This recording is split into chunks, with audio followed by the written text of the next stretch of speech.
Hello, everybody, and welcome to the April 22nd version of Trips and Traps. I'm Andy Serling, joined by Eric Donovan. And we got a couple of segments to bring you this week, and we'll have some trips and some traps. Yeah, it feels like there are some traps coming up. In the races, we got back on some turf races, so we'll be showing some turf races, obviously.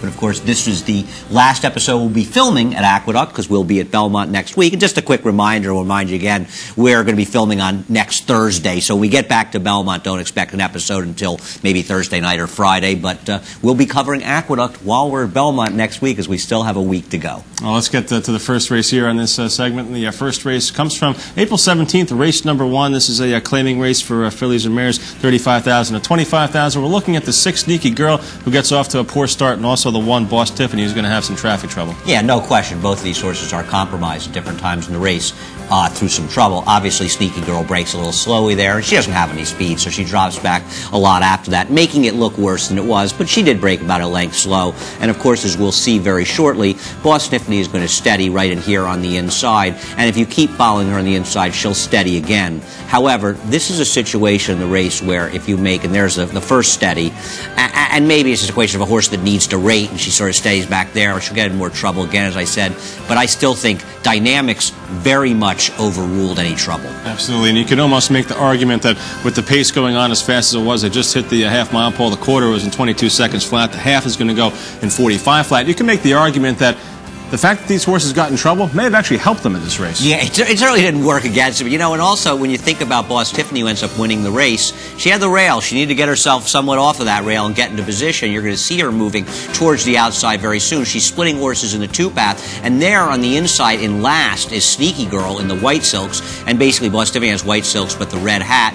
But both of these horses, they hit the wire together. Now, I think you could argue that Sneaky Girl should have won the race, all things considered. However, I don't think I want either one of these horses the next time they come back. No, the pace was certainly fast enough. They got everything their own way in regards of the pace here. And you can make the argument here that Sneaky Girl should have won, because I think, Boss Tiffany just being on the outside, getting in the clear, had the jump on Sneaky Girl for sure. And Sneaky Girl closes nicely, only gets beat a neck in this spot. So both these fillies doing very well in this race, but also this late run set up by that pace. No question about it. And Sneaky Girl had a little bit of trouble in the stretch trying to get herself in the clear. And as you said, Boss Tiffany obviously had that sort of candy clear trip on the outside. But no question, I don't want any part of these horses. They're going to show trouble lines steadied or things like that, and you watch the races.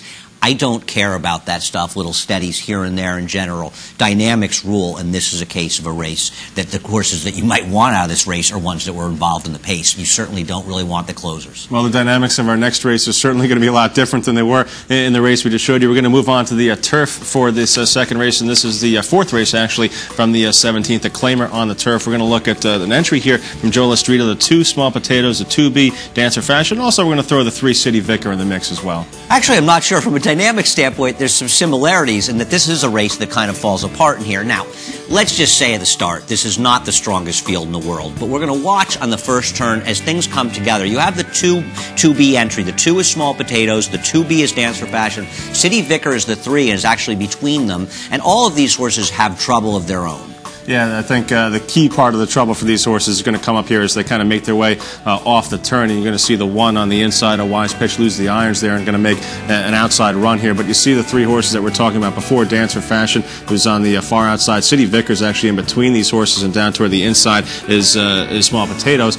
And the fact that the pace gets a little slow here, these horses go up and make a rush, and the 2B, Dancer Fashion, is the ones that makes that big rush to lead.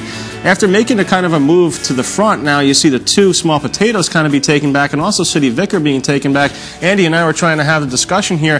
What's better off? Is it better to have that move made by the 2B Dancer Fashion and continue on with it, or are you better off taking back with like the 2 and the 3 did in here? I don't know the answer. I think you're better off if you're able to rate in a race that's run in a sort of fair manner. It's very hard to judge what's going on here, because the first quarter 25 seems to me very slow, because these first quarters are often faster on the turf course, but we don't know really the condition of the course. But as you're going to see, Dancer Fashion has no chance being sent to the lead like this, and watch how the race is run. It completely falls apart. The eventual winner is the one in the purple silks, wheels up. The horse who finished second is making the wide move on the outside. I think this is a race you just didn't want to be in the front end. Dance for Fashion ends up running about second to last here, but I'm not sure that she's good enough to win a race, but I certainly give her an excuse in this race. Yeah, I would definitely do that too. I think City Vicar, who's going to finish a decent third in here, is also one to look out for. And, you know, Small Potatoes, I'm still kind of on the fence about. The fact that Small Potatoes was taken back after making that move down the backstretch put Small Potatoes in a position where she was 4 or 5 wide going around the far turn and kind of had to make another move almost. So, you know, I thought she was deeply compromised by how things turned out here as well. Yeah, I'm not exactly sure what to do with the race. I think in general, I think it hurt all of those horses that they made that premature move in the race. And obviously City Vicar ran the best of them. But Dance for Fashion is the one that made the biggest move early. Dance for Fashion, look, these horses are not that good. We'll have to see where they run the next time they're entered. But if Dance for Fashion were in a similar spot, I might be inclined to give her a chance because I think she's a little better than she looks, and this race makes her look bad. Now, maybe she just can't really run that well anymore. We'll find out, but she's the one I would move up. City Vicar, perhaps. It's a tricky race, and, you know, the other thing I got out of this race was the favorite, Donna Sandy. I thought she had a very good trip saving ground and had absolutely nothing, and she's one that seems to take money. I don't want any part of her down the road. Donna Sandy seems to get bet on turf and dirt. Let's go on to our final race here in the first segment. Another turf race. We're going to take a look at a first-time starter. This is a maiden claiming race from April 17th, the 9th race. Southern Spender going on for the Carlos Martin barn. Going to have some trouble at the start, break a little slow, then kind of get checked a little bit in behind horses. Yeah, this horse definitely is steadied early, and this race is in stark contrast to the last one we showed and, of course, the first dirt race, but mostly because they're turf races. You don't want to really compare dirt and turfs, where this is a race where the horse who wins the race wires the field, and pretty much you see the 8 who's sitting third right now finishes a close third and just blows it, and I think maybe the 6 finishes second. That horse is close up. I don't think you want to be far off the pace in this race. No, certainly not. And after the break, the number 9, Southern Spender, just relegated to the back of the pack, second to last in the picture right now. Going to disappear off the picture for a little while here as they make their way around the clubhouse turn and onto the backstretch. But the pace certainly dictating how this race is going to unfold at the finish. Century Gold, who, you know, ran a quarter in 24-1, was able to slow it down for the half, though, and go 49-1 of the half. So that second quarter was actually a nice little breather here for Century Gold. And we still don't see the 9, Southern Spender, on the picture yet. And Southern Spender is going to come back on here momentarily. There he is toward the back of the pack there, and he's going to make what I think is a pretty decent little move here. He's, you know, more than 10 lengths back at this point on. He's going to make a sustained move to get into about 5th position around the turn, then flatten out after that. But all things considered, I didn't think this was a bad effort at all. Yeah, I thought he showed a little bit for his first start, and there's no question it was hard to make a big run from way back in this race.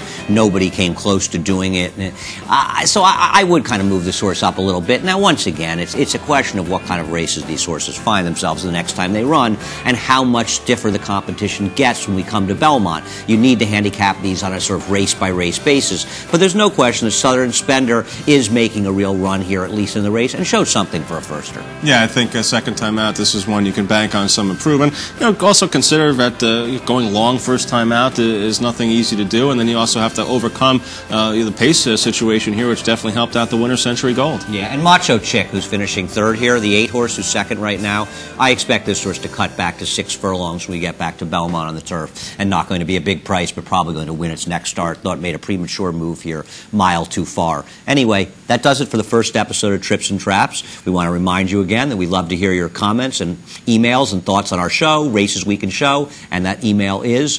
tripsandtraps@NYRAinc.com. Once again, send us your thoughts, and we will respond for sure. Whether we respond the way you like or not, we'll find out, but we'd love to hear from you. Thanks a lot for watching. That does it for the first segment. Tune back in for segment number 2.